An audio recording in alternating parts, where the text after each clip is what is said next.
Bienvenue sur Africa 24 dans cette nouvelle édition du QG News. Voici les titres.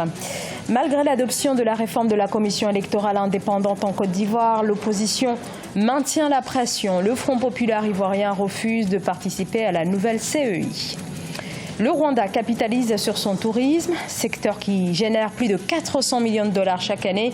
Une manne financière. Nous nous intéresserons à la politique de redistribution qui se fait notamment à partir de dons de bovins. Reportage à suivre dans ce journal. Hausse au Maroc du volume du trafic aérien. Au mois de juillet, le transport de passagers a enregistré une hausse de près de 15%.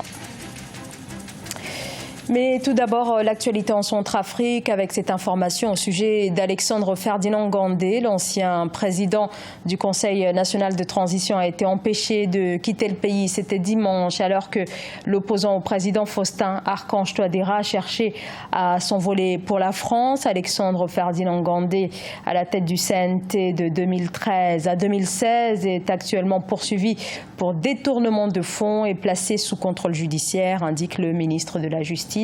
L'opposition dénonce un acharnement politique.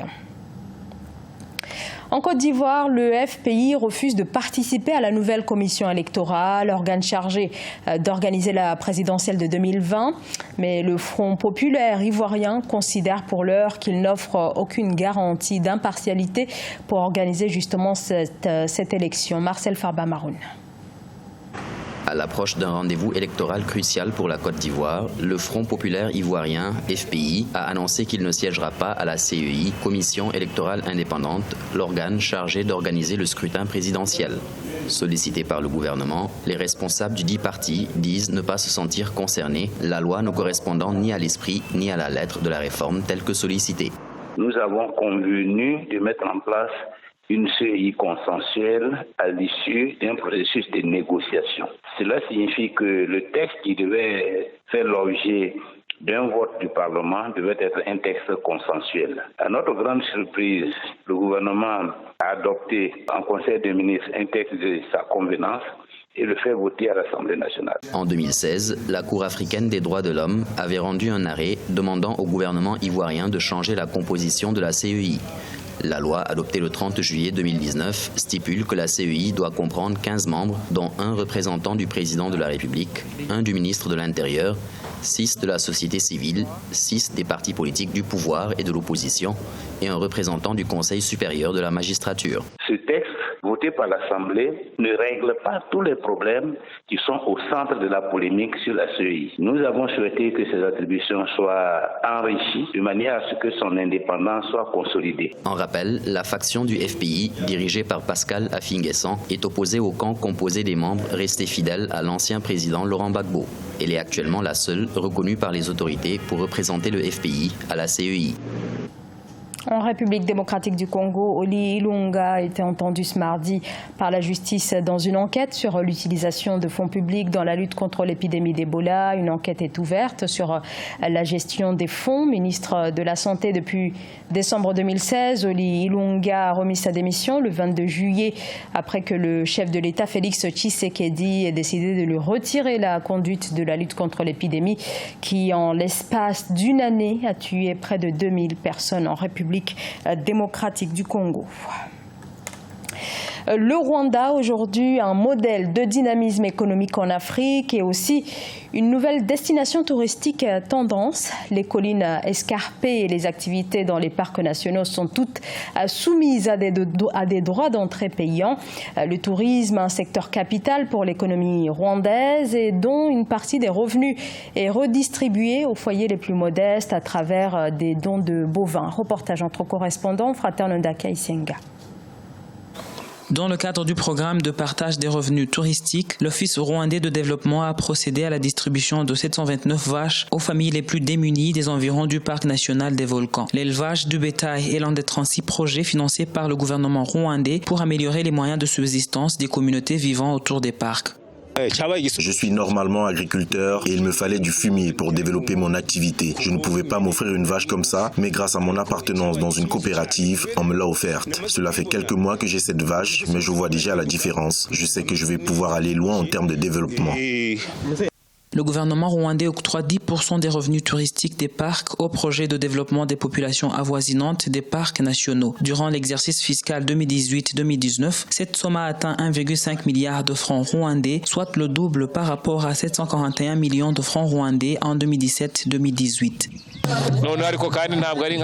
À part ce projet d'élevage, il y a beaucoup d'autres projets communautaires que notre gouvernement soutient pour améliorer la vie des gens vivant aux environs des parcs qui pour la plupart étaient des braconniers. Ainsi, ils se sont inclus dans le processus de développement et participent de plus en plus dans nos efforts de conservation de la flore et de la faune. Le programme de partage des revenus des parcs existe depuis 2005 et a contribué au financement de 647 projets communautaires d'une valeur de 5,2 milliards de francs rwandais. Ces projets ont permis de fournir de l'eau potable, des centres de santé, des salles de classe et des logements aux membres des communautés vivant autour des 3 parcs nationaux. Environ 3 millions de passagers ont transité dans les aéroports du Maroc en juillet, soit un volume du trafic en hausse de près de 15%. Tous les aéroports sont concernés, mais celui de Casablanca enregistre l'augmentation la plus importante. Les précisions d'Aïssatou Diamanka-Besland.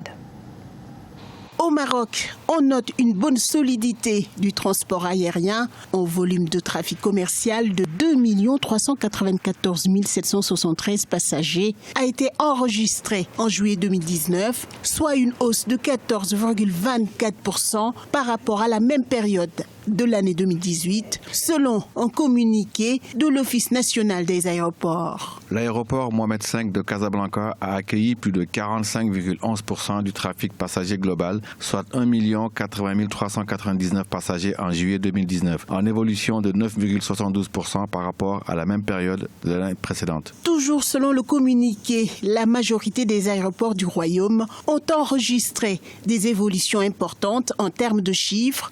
L'aéroport de Marrakech, Ménara par exemple, a progressé de 30,58%. Celui de Fès SS enregistre une hausse de 11,53%. Tanger, 20,51%. Rabat-Salé, 13,08%. Et enfin, ceux d'Ouarzazate et d'Erachidia ont affiché une hausse en puissance de 85,66% et de 65,10%. Les compagnies aériennes, effectivement, ont su adapter leur prix par rapport au marché. Compétitivité des compagnies aériennes, réchange des pièces détachées. Le prix également du kérosène qui est devenu acceptable, abordable. Tous ces facteurs cumulés, effectivement, ont pu permettre de la hausse du volume du trafic aérien. En réalité, le développement des infrastructures aéroportuaires représente un élément essentiel pour la croissance économique du Maroc. Ainsi, un vaste plan de développement a été initié par le Royaume pour répondre à la fulgurante croissance du trafic aérien sur le plan national et international. L'aéroport de Marrakech-Ménara a été classé en 2017 par SkyTeam, le plus bel aéroport du monde pour l'architecture de son terminal. L'embellie touristique se confirme en Égypte, résultat dû notamment à la tenue récente de la Coupe d'Afrique des Nations. Et Alexandrie reste l'une des destinations les plus prisées par les voyageurs. La ville portuaire enregistre des fréquentations en hausse de 26%. Les précisions d'Aïssatou Diamanka-Besland.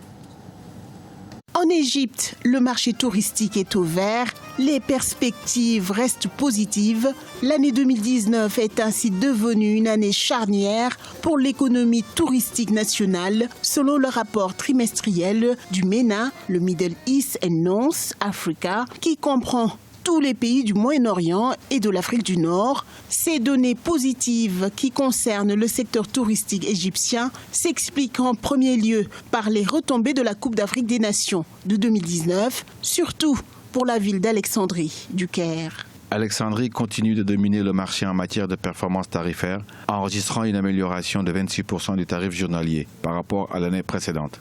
Pour continuer à conserver cette ascension économique, en dehors des visites des pyramides, le ministère des Antiquités ambitionne de faciliter l'accès aux musées aux touristes africains et instaurer des tarifs attractifs pour l'année 2019. Autre indicateur, il souhaite également la reprise des activités culturelles et des croisières autour du Nil.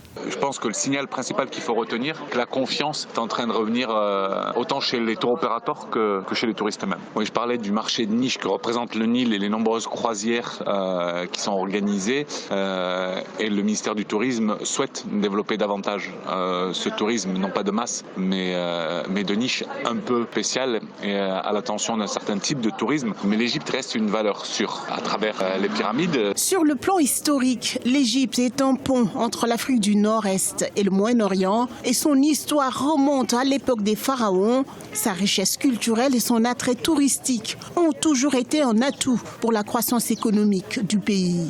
Cependant, depuis la révolution et la destitution d'Hosni Moubarak en 2011, le pays traverse une crise économique et sécuritaire. Ce journal a été réalisé par l'ensemble de la rédaction. Merci de votre fidélité. Dans un instant, une nouvelle édition de l'actualité sur Africa 24.